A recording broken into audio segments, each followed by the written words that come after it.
4절부터 5절 두 절만 보겠습니다. 다 같이 공독합니다.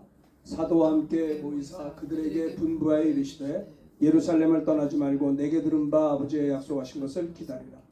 요한은 물로 세례를 베풀었으나 너희는 몇 날이 못되어 성령으로 세례를 받으리라 하셨느니라. 아멘. 오늘은 주일이면서 성령 강림 주일이 되겠습니다.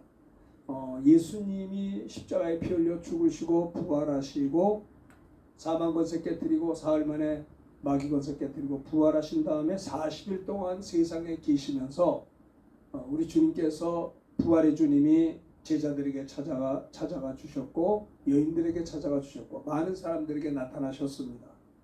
부활의 주님을 만난 그들이었는데 예수님은 40일 동안을 부활의 주님이 이 땅에 계시다가 드디어 승천하시려고 감람산에 사도와 함께 모였습니다. 많은 사람들에게 모여서 부활의 주님이 승천하시기 바로 직전에 주님이 하신 말씀이 세 가지가 있습니다. 그래서 오늘 말씀의 제목은요, 성령 강림 주일을 맞이해서 승천하시기 전 주님이 하신 말씀 세 가지라는 제목으로 함께 은혜를 나누려고 합니다.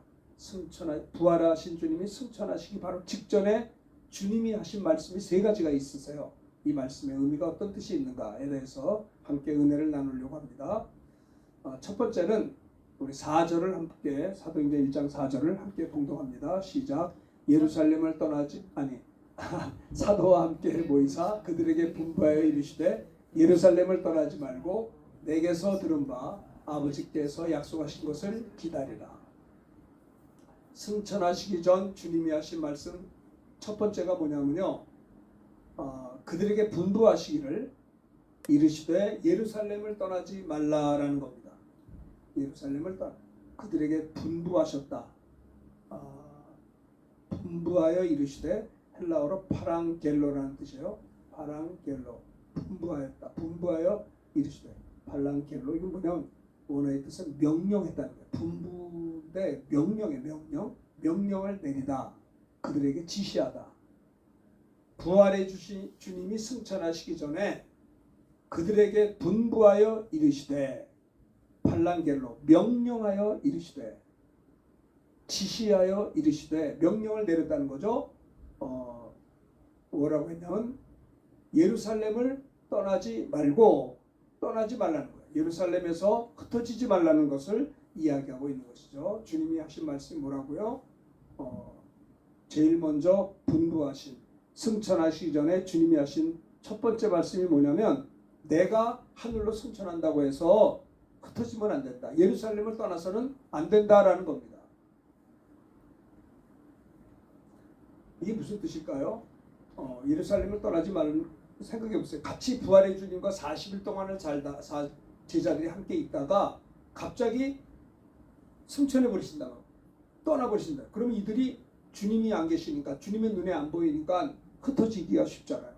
함께 모이는 게 쉽지가 않은 겁니다. 예를 들면 우리 꼭 그런 건 아니지만 대체적으로 부모님 살아계실 때는 형제들이 부모님 생신이나 이럴 때, 명절 때 부모님 집에서 다 이렇게 모입니다. 근데 나이가 들어서 부모님이 다 돌아가시고 나면 또 자녀들도 형제들도 또 자기들도 며느리가 있고 사위가 있고 또 손주들이 있잖아요. 그러니까는 형제들끼리 참 모이는 게 쉽지가 않아요.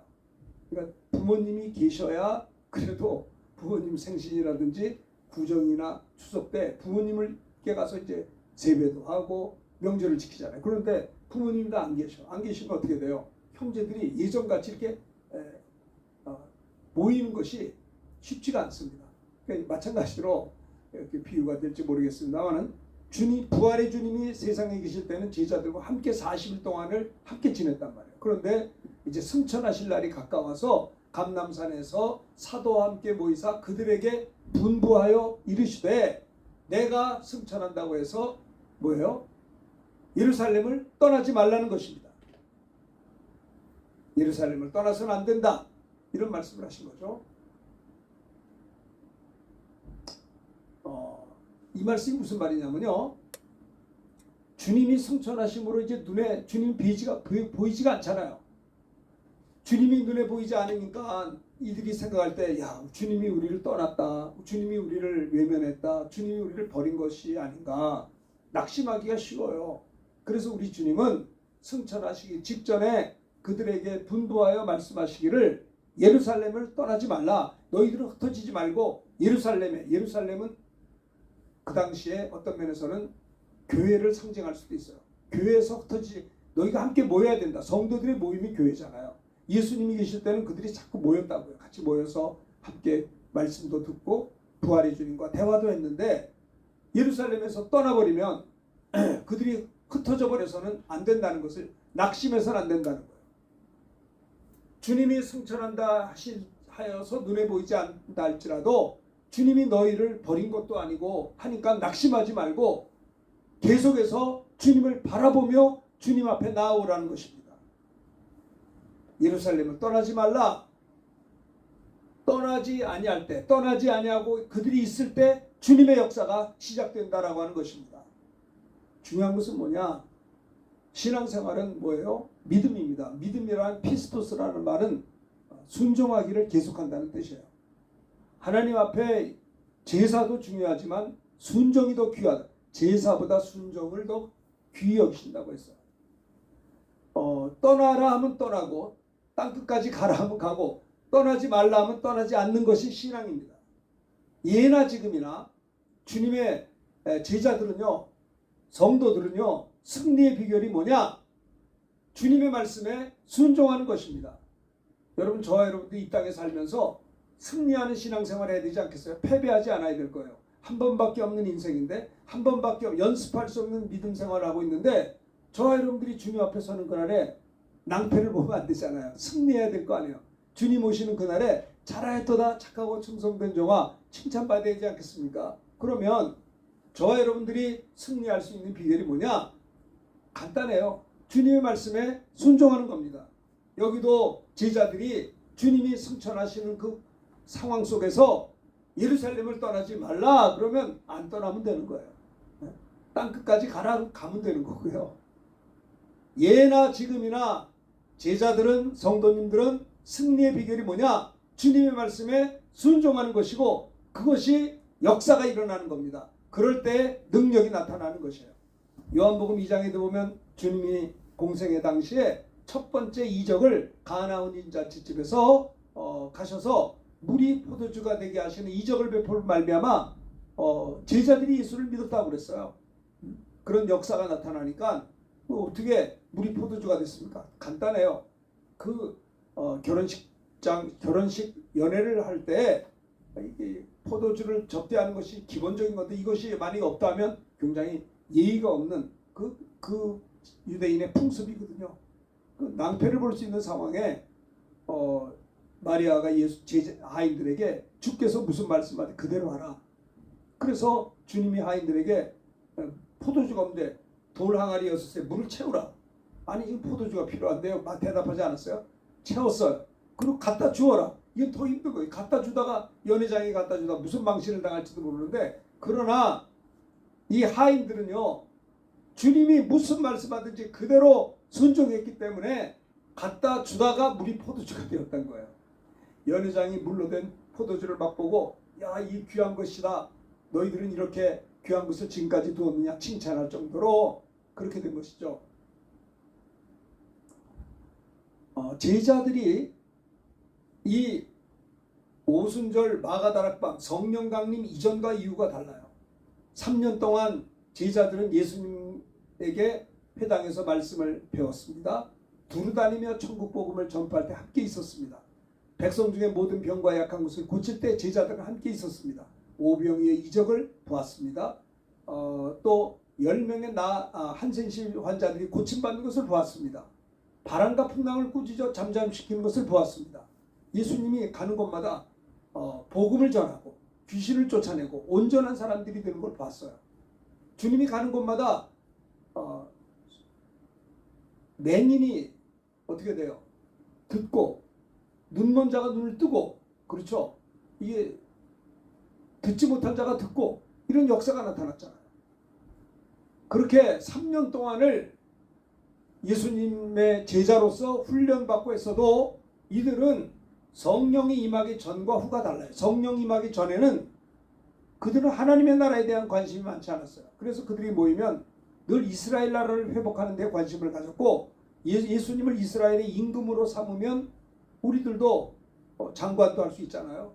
선생님이 임금이 됐으니 그러니까 세상 나라에 대한 관심이 너무 물론 이해는 해요. 그 당시에 유대인들은 늘 로마한테도 식민지를 겪었고 식민지가 참 이게 말이죠. 어떤 일이냐면 자식을 낳아서 키워도 식민지 자식은요 출세를 못하는 거예요. 지금 미얀마에서도 반군들 135개 종족이 합중국이 돼서 버마가 미얀마가 됐는데 미얀마는 계속 제가 20여 년 전에 미얀마 한인교회 다니면서 때도 폭탄 테러가 일어나고 반군과 싸우고 지금도 싸워요. 지금도. 왜 그런 일이 있냐면 단순해요. 이 미얀마 같은 경우는 135개 종족이 하나가 돼서 미얀마가 버마가 소수 종족과 흡수 통합해서 하나가 됐는데 문제는 뭐냐? 4분의 3이 인구가 되는 버마가 정치, 경제, 국방, 교육, 사회 전반의 모든 것을 다 가지고 있어요. 그러니까는 미얀마에서는 영관 장교가 되려면 버마 종족 출신이 돼야 영관 장교가 되죠. 군에 와서도 이렇게 영관 장교가 이게 유관밖에 안 되는 거예요. 그리고 공무원에 들어가서도 이게 항상 똑같이 예를 들어서 양곤대학을 나와서 1등 대학을 나왔어도 출신이 어디냐? 버마 종족들은 잘 나가요. 근데 나머지는 안 되는 거예요. 우리나라는 안 그런가요? 우리나라도 안타깝게도 어쨌든 우리나라도 예를 들어 봅시다. 영남이 정권을 잡으면 호남은 다 죽여버려요. 그러니까 이 진급이 안 되는 거예요. 군인이나 경찰이나 이게 진급 안 되는 게 봤어요. 그리고 또 호남이 잡으면 영남이 진급이 안 되는 거예요. 이것이 변하기 전에는 생각해 보시면 87%, 뭐 70% 이게 영원함의 격차는요. 이게 정말 최악의 상태입니다. 섬김의 삶이 없으면 우리나라 이 고질병이 이게 말이죠. 그냥 정치인들도 그걸 이용해서 정치를 한단 말이에요. 참 이것이 우리나라가 70년 동안 크게 부흥한 건 사실이지만 이게 남북이 찢어진 거예요. 어쩔 수 없어요. 동서가 화합되고 하나가 되기 전에는요. 이게 참된 행복이 있을까 생각이 듭니다. 서로를 불쌍히 여기고 남을 나보다 낫게 여기고 예수님이 제자들의 발을 씻겨준 것처럼 너희도 서로 이와 같이 하라는 거예요. 제가 가정교회 한 9년 동안 우리 최영기 목사님 그 컨퍼런스에 참여한 적이 있었어요. 너무 좋은 것이 뭐냐? 예수님이 왜 오셨냐? 섬김을 받으러 온 것이 아니라 섬기려 하고 많은 사람들을 위해서 대성물로 주려 왔다라고 했거든요. 다 아는 얘기예요. 그런데 그 우리 가정교회 그 컨퍼런스 세미나에서 뭐라고 얘기하냐면 섬김이 뭐냐? 내가 누구를 만나도 어떤 분을 만나도 내가 그분을 섬겨야 되겠는데 대부분의 사람들은 왜 만나요? 저 사람과 가까운 관계에 있으면 저 사람을 믿고 내가 잘 되기 위해서 만나요. 일반적인 우리들의 모습입니다. 그런데 예수님의 제자들, 주님의 사람들은 누구를 만나든지 나 때문에 저분을 영육간에 성공시켜드려야 된다는 거. 이론은 좋아요. 이론은 좋은데 이게 쉬운 게 아닙니다. 에? 누구를 만나도 내가 저 사람을 만나서 이익을 봐야지. 에? 내가 섬기고 손해보는 거는 우리가 본능이 허락하지 않아요. 그런데 주님은 뭐예요? 내가 너희의 선생과 주가 되어 너희의 발을 씻겼으니 너희들이 나를 선생과 주라 하니 너희 말이 옳도다. 내가 과연 그러하다. 내가 너희의 선생과 주가 되어 너희의 발을 씻겼으니 너희도 이와 같이 하는 것이 옳으니라. 주님은 섬김받는 자가 되라는 것을 이야기하고 있어요. 예수님은 우리를 섬기러 오셨어요. 만왕의 왕이신 주님은 섬김을 받으시기에 합당하신 창조주 하나님이심에도 불구하고 우리를 구원하기 위해서 섬기려고 이 땅에 육신을 입고 오셔서 모진 고난을 당하셨고 십자가를 지시고 십자가에 못 박혀 피 흘려 죽으시기까지 우리를 섬기셔서 우리를 구원했잖아요. 그래서 제자들에게 십자가를 앞에 놓고 한 사람 한 사람 발을 닦아주면서 이 성령 받기 전에 제자들의 모습은 어깨 싸움을 많이 네가 높으냐 내가 높으냐. 하나님의 말씀을 3년간 제자 훈련을 했고 성경 공부를 했고 주님과 동고동락을 했으면서도 십자가에 돌아가시기 직전까지 제자들은 네가 높으냐 내가 높으냐. 이게 말이 이 성령 받기 전에 그들은요 제대로 신앙생활을 할 수가 없었던 거예요. 그러나 성령 받은 이후에 어땠어요? 성령 받기 전에는 겁이 많았어요. 겁이 많아가지고 예수님을 부인했고 또 죽을까봐 막 그 부인하는 거를 더 강하게 하려고 막 예수님을 저주하면서 난 상관없어. 이렇게 겁이 많은 사람들이었는데 그게 누구요? 성령 받기 전에 제자들의 모습인 것입니다. 아니 이것은 성령 받기 전에 그리스도인들의 모습인 것입니다. 그러나 이렇게 연약했던 부족했던 제자들이 성령 받은 다음에 권능을 받아서 복음 전할 때 3,000명이 주님께 돌아오고 걷지 못한 자를 예수의 이름으로 일으켜서 걸었고 5,000명을 솔로몬의 가게에서 복음 전해서 예수 믿게 했고 그래서 박해와 핍박이 많았어도 그들은 말했어요. 하나님 앞에서 너희 말 들은 것이 옳은가 하나님 말씀 들은 것이 옳은가 너희가 판단해보라. 우리는 보고 들은 것을 말하지 아니할 수 없노라. 성령 받은 이후에 그들은요 세상을 이기는 권능 주님을 섬기는 권능을 받은 겁니다. 복음 전하는 권능을 받았어요. 오늘 성령 강림주의를 맞이해서 저는 그런 생각을 해요. 예수를 3년 동안 믿고 따라다니며 성경 공부를 하고 제자 훈련을 받고 3년 동안을 동고동락하면서 주님과 함께 양육받았던 제자들이 성령이 임하기 전에는 권능이 없었어요. 세상을 이기는 권능이 없었어요. 겸손할 수 있는 권능이 없었어요. 섬길 수 있는 권능이 없었어요. 주님을 위해서 핍박을 받을 권능이 없었어요. 그렇죠. 그런데 승천하시기 직전에 우리 주님이 뭐라고 그랬습니까? 너희는 예루살렘을 떠나지 말라. 내가 떠난다고 해서 당황하지 말라. 내가 너희를 버린 것이 아니다. 내가 승천한다고 해서 너희는 흩어지면 안 된다. 기다려라. 예루살렘을 떠나지 말라는 것입니다. 간단해요. 이 사람들은요 떠나지 말라니까 떠나지 않았습니다. 기다리라니까 기다렸습니다. 아버지의 약속하신 것을 가지고 기도하고 기도하라 간구하라 할 때 그들은 기도하다가 오순절날 승천하시기 열흘째 되던 날 부활하신 지 50일째 되던 오순절 마가다락방에서 성령 받은 다음에 성령 받기 이전에 그들이 아니었던 것입니다. 무능한 그들이 아니었습니다. 겁이 많은 그들이 아니었습니다. 세상에만 관심을 가진 그들이 아니었어요. 성령 받은 다음에는 먼저 그의 나라와 그 일을 구하는 자들이 되었고 하나님 나라의 영광의 멸류관을 향해 달려가는 자들이 되었던 것을 볼 수가 있는 것입니다. 주님이 부활하신 다음에 50일 만에 승천하신 그리고 성령이 임하신 성령 강림주의를 맞이해서 오늘 우리가 예수를 믿으면 구원을 받습니다. 하나님의 주는 그리스도이시오 살아계신 하나님의 아들이시니다. 성령 받기 전에도 베드로가 그렇게 고백할 때 바요나 시몬아 내가 복이 있도다. 내가 이것을 알게 한 이는 혈육이 아니요 하늘에 계신 내 아버지의 성령이라 그랬어요. 그리고 내가 이 반석에 내 교회를 세우리니 음부의 권세가 이기지 못한다. 주는 그리스도의 살아계신 하나님의 아들이라고 구원받을 만한 신앙 고백을 했던 베드로와 제자들도 성령 보세요. 형제님 성령 받기 전에는요 그런 구원 얻을 만한 믿음이 있었으나 성령 받기 전에는 그들은 겁이 많았고 하나님의 나라보다는 세상 나라에 관심이 많았고 서로 네가 높으냐 내가 높으냐 섬길 줄을 몰랐어요. 내가 최영기 목사님 그 가정교회 세미나 컨퍼런스를 한 9년째 시간이 될 때마다 봄 가을로 컨퍼런스를 참여합니다. 난 거기 가면서 이번에도 델피노 속초에 있는 거기서 옛날에 대면 콘도죠. 거기서 640명의 목사님과 사모님들이 모였어. 그런데도 얼마나 은혜로운지 어떻게 하면 섬길 수 있을까? 어떻게 하면 저분을 도와드릴 수 있을까? 근데 이것이 우리에게 사실 저도 익숙하지가 않아요. 누구를 만나도 내가 내놓으려고 하지 않고 어떻게 하면 누가 나 좀 받을까? 이게 우리들의 본능이에요. 쉬운 게 아닙니다. 그래서 주님은 우리가 섬기는 자가 되기를 원해요. 제자들도 아무리 그렇게 시청과 교육을 했어도 성령 받기 전에는 어깨 싸움을 했다니까요. 예수님이 어떤 어머니가 와서 내 두 아들을 예수님이 이렇게 높은 자리에 올라가실 때 하나 우편에 좌편에 그 10명의 제자들이 그걸 보고 분이 여겼다고 그랬어요. 분이. 그게 성령 받기 전에 제자들의 모습이었던 겁니다. 그리고 하나님의 나라보다는 여기도 보면 이스라엘 나라를 회복하심이 지금입니까? 이 사람들은 주님이 승천할 때 이스라엘 나라를 그러니까 이 세상 나라에 대해만 집중했던 것이에요. 그건 너희 알 바 아니요. 주님 말씀에서 오직 성령이 임해야 된다. 성령이 임하는 게 뭐예요? 하나님의 나라가 임하는 겁니다. 승천하시기 전에 주님이 하신 말씀 3가지 제목인데 첫 번째는 뭐예요? 예루살렘을 떠나지 말라. 말씀에 순종하는 게 능력이라고 말했습니다. 그렇죠?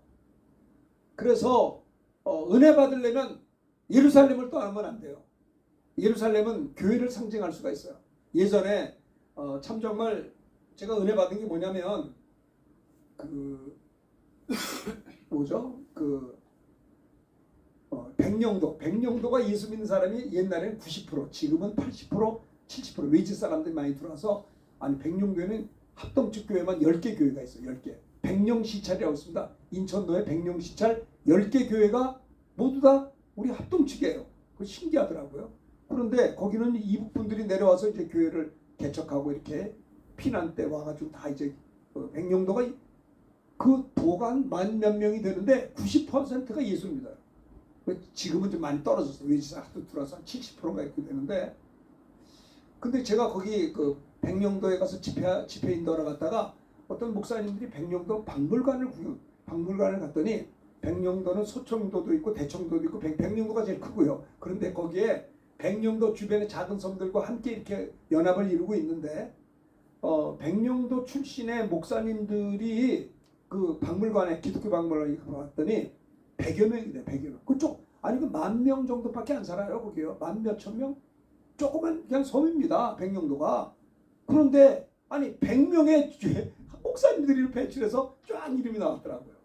그 원인이 뭘까요? 그리고 제가 총신 다닐 때에도 백령도 출신의 우리 목사님들이 몇 분 계셨어요. 그분들을 보면 황해도 사투리를 쓰면서 젊은 목사님인데도 황해도 말을 써요. 그런데 역시 참 같은 전도사끼리도 저분은 정말 전도사님이야. 그 정도로 경건해요. 어떻게 저렇게 같은 우리 총신 7년 공부하면서도 저분은 어떻게 저렇게 경건한가? 그 클래스메이트 친구들 보면 있잖아요. 백령도 출신들이 달라요. 왜 그런가 했더니 제가 그걸 알았어요. 이유가 뭐냐면 그들은 교회 그 겨울이 되면 이게 농한기라고 그래요. 농한기. 그래서 겨울 되면 뭐 이제 쉬잖아요. 이렇게 할 때 겨울인가 언제 한 달 이상을 그 부흥회를 한다고 그래요. 큰 교회에 모이면 10개 교회가 다 같이 막 그냥 쌀을 들고 가고 해서 거기 한 달여를 그 교회에서 먹고 잔다는 거예요. 그러면서 거기서 성경 공부하고 부흥회도 하고 또 여러 가지 교제도 한다는 거예요. 그러니까 1년에 한 번씩 백령도에 10개 교회가 연합을 해서 농한기 때 그러니까 아무것도 안 하고 쉴 때 한 달 이상을 말씀을 공부한다는 거예요. 말씀을. 그리고 부흥회를 한다는 거예요. 거기서 은혜 받은 분들이 다 주의 적이 돼서 총신을 들어온 거예요. 네? 그래서 크리스찬들이 그렇게 많은 거예요. 성령 충만을 받은 것입니다. 예루살렘을 떠나지 말라. 그런 교회를 떠나지 말라는 거예요. 내가 승천한다고 해서 교회가 성도들의 모임 아니에요. 그러니까 제자들의 모임, 무리들의 모임이 흩어지면 안 된다. 예루살렘을 떠나지 말라. 주님 몸된 교회에 머물러 있으라 라고 하는 겁니다. 그렇습니다. 그렇게 될 때 어떻게 됐어요? 정말 두 번째는 예루살렘을 떠나지 말고가 첫 번째 분부고요. 두 번째는 떠나지 않고 어떻게 내게서 들은 바 아버지께서 약속하신 것을 기다리라. 약속하신 약속을 붙잡고 기다리고 기도하라는 겁니다. 아버지께서 너희가 몇 날이 못되어 성령 세례를 받으리라고 아버지께서 하신 약속의 말씀을 들은 것을 붙잡고 기다리며 기도할 것을 두 번째 말씀하신 것입니다. 예루살렘에서 흩어지지 말고 두 번째는 뭐요? 내게서 들은 바 아버지의 약속하신 것을 기다리면 너희는 몇 날이 못되어 성령 세례를 받으리라고 하는 말씀을 붙잡고 약속하신 말씀을 붙들고 기다리며 성령 세례가 임할 때까지 기다리며 기도할 것을 주님이 말씀하신 것입니다. 그렇죠?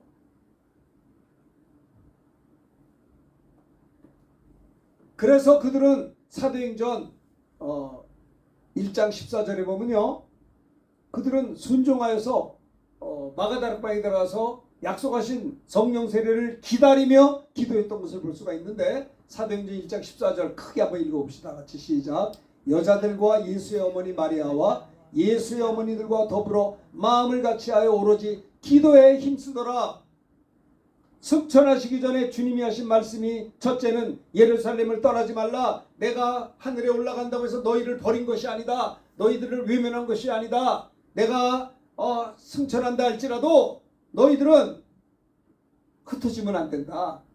서로 모여서 성도들이 모인 게 교회 안에 교회를 떠나지 말라는 거예요. 서로 함께 모여 있으라. 기다리라. 그리고 내게서 들은 바 아버지의 약속하시를 기다려. 약속하신 말씀 몇 날이 못되어 성령 세례를 주시겠다라고 하는 약속의 말씀을 붙들고 기도하라라고 하는 겁니다. 그래서 그 약속에 주님이 완전히 승천하셨잖아요. 그래서 승천했더니 이제 안 보여요.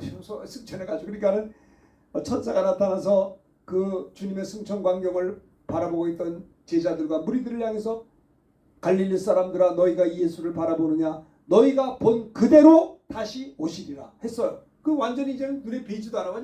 완전히 하나님 보좌 편에 승천하셨단 말이에요. 그러니까 주님이 올라가시는 것을 보고 이제 눈에 뵈지도 않아요. 그게 얼마나 그들이 충격이 컸겠어요. 야, 우리 주님이 승천했구나. 안 보이네. 이제 우리와 함께 안 하시면 어떡하지? 그런 생각이 다 있을 거예요. 그러나 그들은 승천하시기 때 분부하신 말씀 예루살렘을 떠나지 말 뿐만 아니라 내게서 들은 바 아버지의 약속하신 것을 기다리라. 그러면 몇 날이 못되어 성령 세례를 받겠다라고 하는 약속의 말씀을 붙잡고 그들은 다락방에 갔어요. 마가의 다락방에 가서 기다리며 기도하기 시작했어요. 여자들과 예수의 어머니 마리아와 예수의 아우들과 더불어 마음을 같이하여 오로지 기도에 힘쓰더라. 그겁니다. 그렇죠? 약속의 말씀을 붙잡고 승천하신 주님은 눈에 보이지 않지만 그분이 승천하시면서 분부하신 약속의 말씀을 붙들고 기다리며 기도했다라고 하는 것을 여기서 볼 수가 있어요. 그렇습니다. 그리고 그들은 세 번째는 뭐예요? 세 번째는 그러면 너희가 몇 날이 못돼요? 세 번째는요. 성령으로 세례를 받으리라고 주님이 그렇게 말씀을 세 번째 하셨어요. 첫 번째는 예루살렘을 떠나지 말라. 두 번째는 내게서 들은 바 아버지가 약속하신 걸 기다리면 몇 날이 못돼요? 성령 세례를 받게. 그러니까 기다리라는 말씀이 두 번째고 그러면 세 번째는 뭐예요? 기다리며 기도하면 몇 날이 못돼요? 성령으로 세례를 받으리라고 말씀을 약속의 말씀을 붙잡고 기도할 때 성령을 받게 될 것을 주님이 말씀하신 것입니다. 승천하시면서 너희가 기다리고 기도하면 몇 날이 못되어 성령 세례를 받게 된다라고 하는 그 세 번째 말씀을 붙잡고 그들이 기도했다라고 하는 거예요. 그렇게 기도할 때 사도행전 2장 1절부터 4절에 보면요. 불의 혀처럼 갈라진 것이 성령 강림이죠. 그들이 열흘째 되던 날에 오순절날에 드디어 약속하신 성령이 마음으로 말미암아 불의 혀같이 갈라진 것이 그들의 눈에 보였고요. 각 사람 위에 불의 혀같이 갈라진 것이 보이면서 그들에게 불의 혀 같은 것이 막 임했어요. 하나씩 임했어요. 각 사람 위에. 그들이 다 또 바람 같은 소리를 들었고요.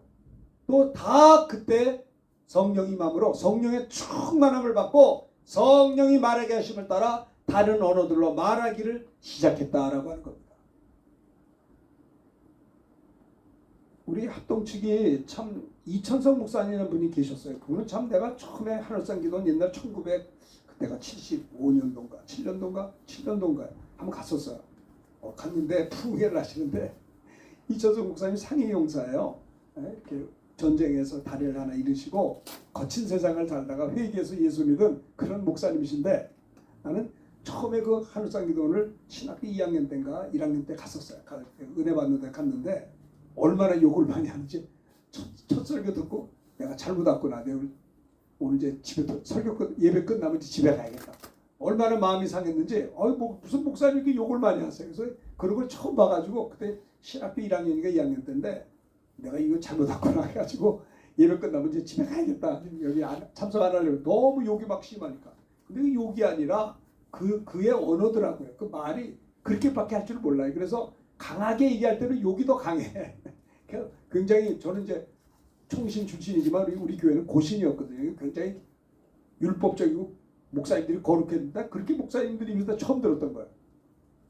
거기를 이제 가게 된 것도 참 제가 이제 감사한 거는 뭐냐면 우리 신학교 다닐 때는 그 목사님이 합동층 목사님이기 때문에 전국의 교회를 다니면서 막 부흥회를 하면서 방언해야 된다고 막 이랬어요. 그러니까 우리 그때 그 당시 신학교 1학년 2학년 때는요, 수업 시간에도 교수님들이 방언한 사람 있으면 손들었다가는 막 또 혼나요. 방언이 있냐고 그러면서 막 교수님들이 내려치니까는 학생들이 가만히 우리 잘 모르니까 있는 것 같기도 없는 것 같기도 하고. 그런 상태의 상황에서 우리 합동측에 어떻게 보면 조금 좀 이렇게 율법적인 우리 교단의 스타일인데, 그런데 그분이 나타나가지고 전국을 다니면서 집회함으로 인해서 막 방언이 터지고 병든 자가 낫고 난리가 난 거예요. 그래서 신학교 다니면서도 우리가 여름이나 겨울방학 때 되면 새학기가 시작되기 전에 보통 이제 신학대학에서는 뭐 가을학기가 시작되고 가을학기 시작되기 전에 기도를 한번 가요. 한 주간 가서 다음 학기를 잘 공부할 수 있도록 한 주간 기도하는 게 보편적으로 다 그렇게 했어요. 다 저만 아니라 선배나 후배 다 기도원가 다 만나요. 또 사람들을 방학 때마다 기도원 가서 한 주간 기도하고 신학대학 공부하고 이런 식으로 이제 매달 매 학기마다 그랬거든요. 근데 참 감사한 거는 제가 또 1979년도 1월 달에 저 문화촌에 있는 문화교회 교육전사로 가라고 그래가지고 이제 갔어요. 우리 교회 전사님이 가서 가는데 지금 2학년, 3학년 그만하면 된다고 가라고 그래서 그 전사님이 소개를 해가지고 정들었던 우리 한남교회를 떠나서 79년도 1월 달에 제가 이제 전도사를 부임했는데 담임 목사님이 우리 군목 선배 목사님이신데, 와 이거 뭐 기도를 보통 많이 하는 게 아니에요. 그분은요 그냥 이 교회 강대상에서 주무시면서 기도해. 그러니까 날마다 처리하시는 목사님이세요. 근데 그분 얘기를 했더니 우리 선배 목사님들이 신학교 다닐 때도 늘 뒷동산에 올라가서 철회하는 목사님이셨다는 거예요. 얼마나 기도를 많이 하는지. 우리 교회 그 당시에는 이제 금요 기도회가 있는데 우리 문화교회만큼은 어떠냐? 목사님이 그 홍제동 쪽인데 문화촌입니다. 거기가. 그런데 우리 교회에서 금요 기도하지 말고 저 삼각산에 올라가서 철회 기도하자고. 담임 목사님이 그러니까 어떻게 해요? 다 같이 이제 전도사고 뭐 집사, 권사 다 같이 가는 거예요. 청년 학생들도. 그러니까 저는 그 목사님 덕분에 산기도라는 걸 해봤어요. 산기도를. 금요일마다 산에 올라가서 부르짖어 기도하는 거예요. 10시부터 시작하면 새벽 3시, 4시까지 통성기도하다 끝나요. 뭐 우리 교회하고 삼각산은 버스로 한 3정거장만 가면 금방 간다 보니까 중도까지 올라가서 목사님이 설교하고 기도 시작하면은 10시쯤 되는데 새벽 3시, 4시까지 하는 거예요. 그리고 어떤 집사님들은 용달차, 자기한테 용달차하고 일하시는 분 그 용달차 가지고 올라갔다가 새벽 3시, 4시에 그 차를 가지고 또 직장을 가요. 그러니까 밤새도록 일하고 또 일하시는 집사님들도 계셨으니 우리가 할 말이 없죠. 세상에 직장 다니는 분들도 금요일마다 철야를 하고 토요일에 또 출근을 하신단 말이에요. 이게 보통 일이 아니죠. 옛날엔 그렇게 기도를 많이. 그럼 우리 그 삼각산에서 우리들만 기도하는 게 아니라 여기저기에서 막 통성으로 부르짖어 기도하면 이 기도하는 사람들이 다 모였구나. 참 제가 신학교 다니면서 그런 훈련을 받을 수 있던 것이 참 좋은 기도하시는 목사님을 만나서 그 밑에서 전도사하면서 또 한 가지 충격은 뭐냐면 목사님이 기도를 너무 많이 하시니까 그 당시에는 신학교에서도 막 이렇게 있냐 없냐 했던 방언을 우리 목사님 막 예배 시간에도 통성기도 하지 막 방언을 하시고 이게 뭐 이렇게 순복음교회가 생각할 정도로. 그러니까는 목사님이 기도를 많이 하시는 목사님이고 그분은 신학교 다닐 때도 기도를 많이 하기로 소문난 목사님이신데 그분 밑에서 제가 전도사 훈련을 받은 것이 얼마나 감사한지. 그러니까 권사님들, 집사님들, 뭐 청년, 학생들 할 것 없이 목사님 막 소문되면 방언이 터지고 난리가 나니까. 근데 저는 못했어요. 방언을 못해가지고 아이고 나도 좀 전도사인데 난 방언을 못하고 뭐 누가 하자는 것도 없어요. 할 줄도 모르고 뭔지도 모르니까. 그러다가 이제 하늘산 가면 받는다고 해서 갔어요. 한 주, 2주를 갔는데 안 되더라고요. 저는 너무 그 당시에만 해도 이성적이고 합리적이고 이런 그런 통성기도에 익숙하지가 않았고 그런 걸 잘 몰랐기 때문에 그러던 중에 어쨌든 간에 그래도 방언하는 분들 보면 뜨거워요. 뭔가 믿음이 좀 흔들리지 않고 또 성령 충만하고 방언하는 사람들은 또 전도도 열심히 하고 기쁨이 충만해. 우리 학생들도 그러더라고요. 그걸 보고 저 친구들은 예수를 믿어 나하고 좀 다르구나. 참 좋아 보였어요. 근데 저는 그러지 못했어요. 부름받았고 신학교에 가서 열심히 말씀 듣고 기도했지만은 거기까지 가지 못했는데 그것이 저에게 신앙적인 어떤 도전이 돼가지고 기도원 가서 매달려 기도하는데도 한 주, 2주에도 안 됐지만은 그러다가 하나님의 은혜로 친구 전사님이 우리 집에 찾아와서 저같이 기도하던 중에 제가 그때 방언을 받았어요. 세상에. 친구 전사님 때문에 같은 클래스메이트 친구인데 제가 방언 은사를 받고 그동안 그렇게 아팠던 위장병을 고침받 그 자리에서 고침받 너무 놀랐어요. 야, 기도가 응답이 있고 하나님 살아계시고 야, 정말 그때 병 고침받은 다음에 제 입에서 나온 말은 하나님 내 죄 사하신 것을 감사합니다. 전도사지만 늘 죄에 대한 열등감에 말했던 제가요, 주님의 십자가 보혈이 내 모든 죄를 가져갔다는 확신이 생겨서 또 하나는 병 고침받은 다음에 죄사함 감사했지만 용서하지 못할 사람이 없을 것 같아요. 내가 너무 큰 용서를 받았기 때문에. 또 하나는 뭐예요? 내 나머지 여생 예수 믿고 성령 받은 거 감사하지만 내 나머지 여생 이제 성령 받은 이후에 어떻게 하나님의 영광을 위해서 살았느냐가 그날에서 받을 영광의 멸류관이 결정되어진다라고 하는 몇십 년 어떻게 더 사는 동안에 어떻게 하나님의 영광 이 결정이 되니까 성령 받은 것이 중요한 성령 받은 이후에 내 나머지 여생을 이제 더 이상 아무렇게나 살 수 없다라고 하는 마음을 갖게 되었고 헌신할 수가 있게 되었어요. 헌신 예배를 그렇게 많이 드렸어도 헌신이 잘 안 됐는데 성령 받고 방언 받고 병 고침 받고 기도 응답 받고 하나님을 깊이 체험한 그 순간에 이제는 내가 먹던지 하나님의 영광을 위해서 살겠다는 결단, 영광의 멸류관을 향해서 달려간다는 결단이 있었던 것입니다. 성령 받기 전에 제자들은 3년 동안 예수님과 함께 동고동락을 같이 하면서 말씀을 배우고 복음 전하는데도 보았고 능력도 보았으나 성령 받기 전에는 그들은 겁이 많았고 무능했고 서로 교만했고 그죠?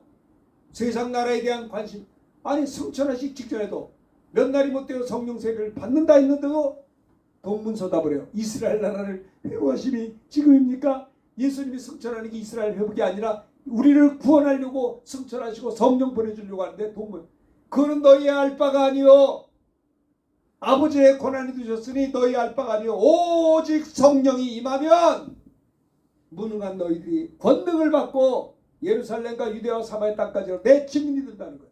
우리가 땅 끝까지 가서 선교하는 것 사모해도 좋지만 그보다도 성령을 받으면 성령께서 나를 땅 끝까지 인도하신다라고 하는 겁니다. 제가 군목제대하고 1987년 교회를 개척해서 목회할 때 한 2, 3년 지나니까 제 후배 전도사가 이제 부임을 했어요. 근데 이분은 좀 있으면 제 군목 후배인데 좀 있으면 이제 군목 갔다 와서 선교사 나갈 사람인데 브라질 선교를 간다. 맨날 월드비전 소리 지르면서. 근데 이 친구가 이제 브라질 선교 후보생이 돼가지고 저를 이제 얘기하더라고요. 목사님 우리 브라질 가서 같이 선교하고 오자고. 단기 선교해서. 아니 브라질이 얼마나 먼데 거기까지 가냐고. 이제 개척한 지 3년 4년밖에 안 된 교회인데 아이 그분이 그런 얘기를 하는 거에서 비행값도 얼마 비싸요. 미국보다 2배야. 2배. 24시간 비행기 타야 돼요 브라질은. 그다음에 그때가 언제야 도대체.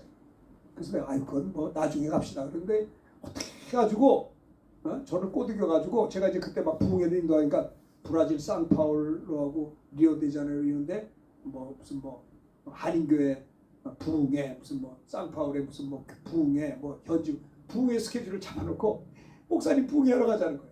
그래서 제가 할 수 없이 그 친구 때문에 어쩔 수 없이 브라질까지 갔어요. 하나님께서 브라질을 보내주시고 방글라데시를 보내주시고 선교지를 시드니를 보내주시고 복음 전할 수 있도록 태국을 가게 하시고 미얀마를 가게 하시고 캄보디아를 가게 하시고 그렇죠. 땅 끝까지 가게 하시는 거예요. 땅 끝까지. 미국도 여러 번 가게 하시고 엔데믹에는 유럽을 가게 하셨어요. 유럽을. 온 천하에 다니면 만민에게 복음을 증거하라. 성령이 임하면 권능을 받아서 땅 끝까지 이런 내 증인이 된다라고 하는 것입니다. 승천하시기 전에 주님이 하신 말씀이 3가지예요. 내가 승천한다고 해서 예루살렘을 떠나지 말라. 흩어지지 말라. 그리고 아버지의 약속하실 것을 기다리라. 그렇게 기다리게 되면 마지막 3번째는 몇 날이 못되어 성령 세례를 받게 될 것이다.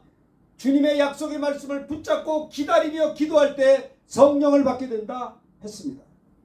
이것이 3번째 말씀이에요. 성령 강림주의를 맞이해서 오늘 우리가 이런 은혜가 있어야 되겠습니다. 사도행전 4장 32절에 보면 복음 전하다가 박해와 핍박이 많았어요. 스데반 집사님이 순교당한 이래로 막 사람들이 어찌할 바를 몰랐어요. 그래서 뭔 일이 있었나요? 그래서 그들이 박해를 당할 때 이렇게 그들이 다시 모여서 기도합니다. 아버지여 저들의 위협함을 하감하옵시고 종들로 하여금 거룩한 종 예수의 이름으로 기사와 표적이 일어나게 하시고 병든 자를 고치게 하시고 다시 성령의 충만함을 받을 때 그들이 담대함을 얻어서 두려워 떨며 복음 전하다 박해받던 그들이 아버지여 저들의 위협함을 하감하옵시고 종들로 하여금 손을 얹어 병이 낫게 하시고 거룩한 종 예수의 이름으로 기사와 표적이 일어나기를 원한다라고 다시 통성 기도하게 될 때 그들에게 모인 곳이 진동하더니 다시 성령 충만함을 받아서 담대하게 복음을 증거했다라고 했습니다. 성령이 임할 때 권능을 주세요. 담대할 수 있는 권능, 그런 위협 속에서 다시 기도할 때 강하고 담대한 은혜를 주신다는 겁니다. 오늘 우리가 기도할 때 우리 기도가 응답이 안 돼서 두려울 때가 있어요. 내 생각대로 되지 않고 점점 상황이 악화될 때 걱정하지만 걱정할 필요 없는 것은 다시 모여서 아버지여 우리의 형편을, 이 대한민국의 형편을 하감하옵시고 우리들로 하여금 거룩한 종 예수의 이름으로 기사와 표적이 일어나게 하시고 손을 내밀어 병든 자를 고치게 하시고 우리로 하여금 다시 한번 은혜를 달라고 통성으로 기도할 때 성령의 충만함이 임함으로 말미암아 담대함을 얻어서 복음을 증거하게 된다라고 하는 것입니다. 성령 충만한 베드로가 고넬료의 가정에 가서 말씀을 전할 때 성령 충만한 베드로가 권능을 받아서 말씀을 전할 때 말씀 듣는 모든 고넬료 식구들에게 성령이 내려오심으로 말미암아 베드로와 함께한 할례 받은 신자들이 이방인들에게도 성령 부어주심으로 말미암아 놀랐는데 성령 부어주신 게 눈에 뵈나요? 그들이 방언을 말하고 하나님을 높임을 들을 때 와 저들도 성령을 받았구나. 방언 못한다고 성령 못 받은 건 아닌데 성령이 임하니까 내 영이 말을 한다고. 그게 방언이요. 대체적으로 성령이 임할 때 백이신 분들도 성령이 말하게 하심을 따라 다른 언어들로 말하기를 시작했다는 것입니다. 하나님이 왜 은사를 준다요? 방언 은사를 뭐하러 줘요? 은사를 주신 목적이 뭐냐? 너의 신앙의 유익을 위해서 주셨다는 겁니다. 그래서 사도 바울은 뭐라고 했어요? 내가 이 모든 사람들보다 더 많이 방언을 말함으로 하나님께 감사한다고. 난 많은 사람들이요 방언 은사 받은 다음에 감사할 줄을 몰라요. 바울은 그랬어요. 내가 이 사람들보다 방언을 더 많이 말함으로 하나님께 감사한다고 그랬어요. 그리고 바울이 말합니다. 그러면 우리가 어찌할꼬? 그러면 우리가 마음으로 기도하고 영으로 기도하고 마음으로 찬양하고 영으로 찬양할지라 했습니다. 한국말로도 기도하다가 영으로도 기도하고 한국말로 찬양하다 영으로도 찬양하라고 바울이 말한 거예요.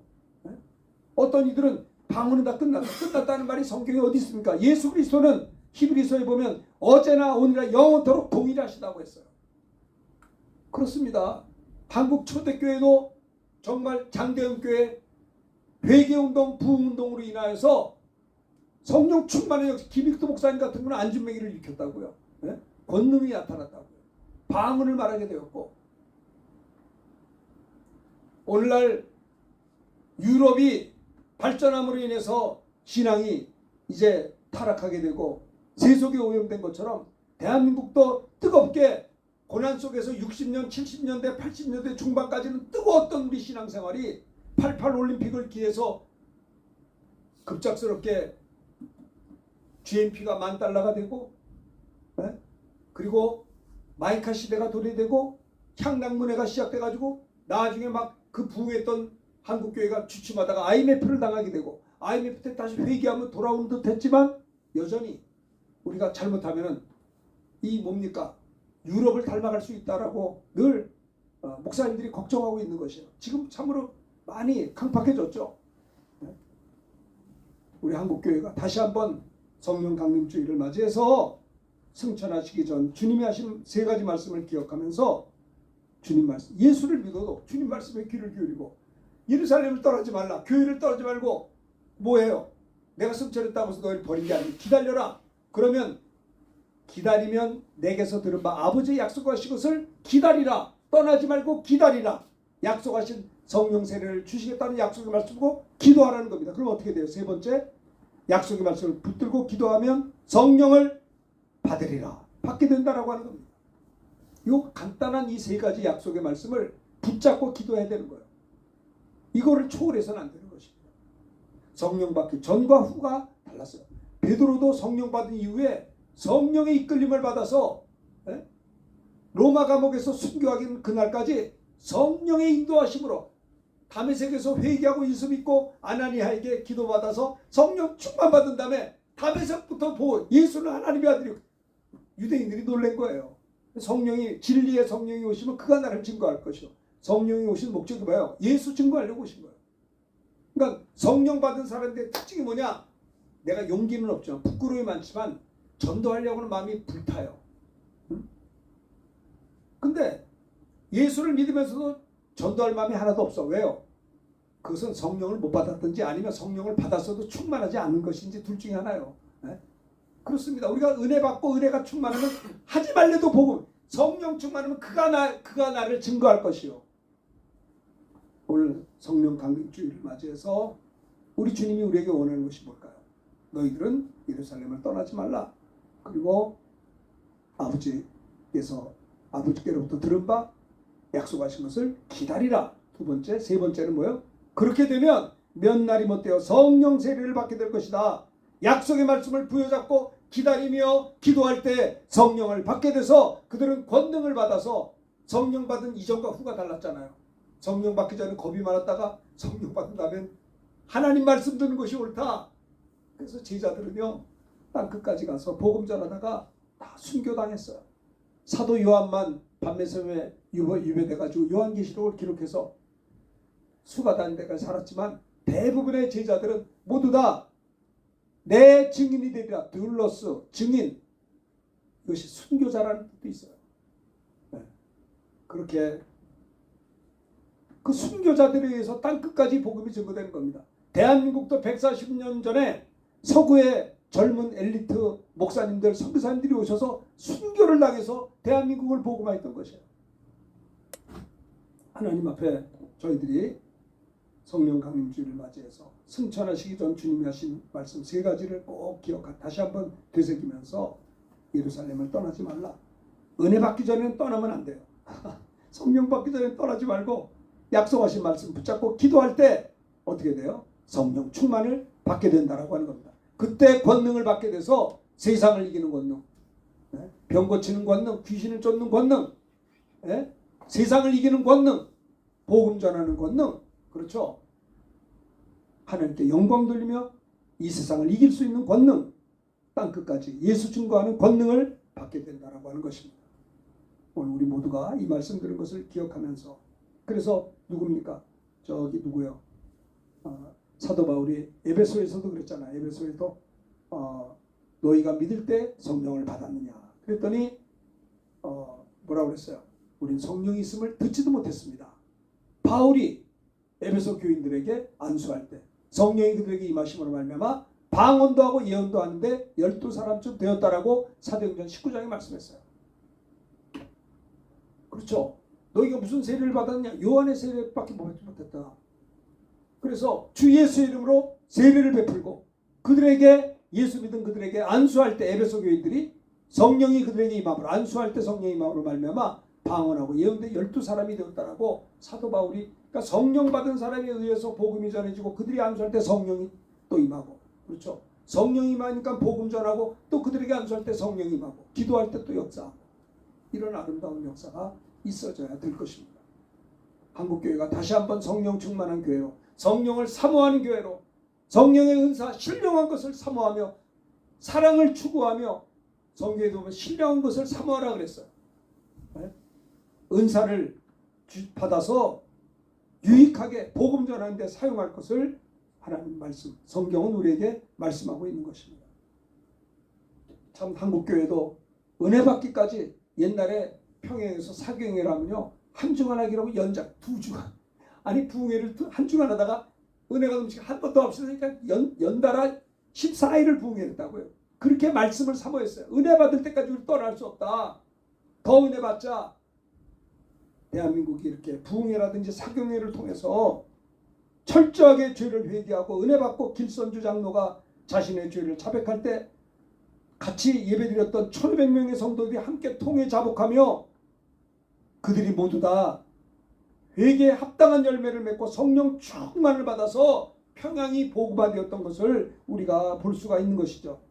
미신을 타파하고, 그렇죠, 술, 담배, 도박 같은 것들 버리고 우상숭배, 조상숭배, 점치는 것들 다 버리고 민족 복음화를 이루어서 복음이 제주도까지 갔어요. 제주도가 그래서 이기풍 목사님, 성령 이기풍 목사님이 제주도를 또 복음화했지 않습니까? 참 그 박해가 많았죠. 이기풍 목사님. 또 만주까지 가서 복음을 전했고 일제시대에 흩어진 한국 사람들이 모여서 교회가 생겨나게 된 것입니다. 이게 뭐냐? 약속의 말씀을 붙잡고 기도함으로써 성령께서 충만히 임함으로 말미암아 민족 복음화를 이루게 되었다라고 하는 것이고, 그로 인해서 우리 대한민국이 미국 다음에 선교 대국을 이루고 지금도 184개국 나라에 3만여, 비공식적으로 3만여 선교사 가정이, 지구촌 어딜 가든지 대한민국 선교사가 없는 데가 없어요. 이 마지막 때 우리 대한민국이 정말 바로 서서 하나님께 영광을 돌리고 우리나라 정치 경제가 바로 되어서 동성애법이라든가 차별금지법이 결코 통과되지 않고 우리 대한민국이 누가 정권을 잡았든지 하나님 앞에 겸손하고 회개하고 예수 믿고 성령 받아서 정치 지도자, 경제 지도자들이 겸손해서 한국 교회를 일으켜서 땅끝까지 복음 증거하는 성령 충만한 우리 대한민국이 될 수 있도록, 한국 교회가 될 수 있도록 우리가 기도해야 될 것입니다. 여러분 낙심하지 마십시오. 좌절하지 마요. 어떤 상황 속에서도 하나님께서 감당치 못할 시험은 허락지 않습니다. 모든 것이 합력해 선을 이루게 돼. 지금은 힘들지 모르지만 다 끝난 것이 아닙니다. 우리가 범사에 감사하며 합력해 선을 이룰 것을 믿고 좌절하지 말고 어떤 상황에서든지 피할 길을 주시고 능히 감당 시험을 이기게 하시는 하나님 앞에서 우리 대한민국이, 한국교회가 세계 선교에 쓰임받을 수 있는 우리 주님 재림하시는 그날에 주님을 기쁘게 맞이하는 아름다운 기름 준비하는 슬기로운 처녀, 신부가 될 수 있도록 우리 한국교회 모두가 일어나서 하나님께 영광 돌리는 이 역사가 일어날 수 있도록 우리가 기도해야 되겠습니다. 오늘 말씀 드린 것을 생각하면서 우리 찬송 한 장 부르겠습니다. 빈들의 마른 풀같이 시들은 나의 영혼 찬양합시다.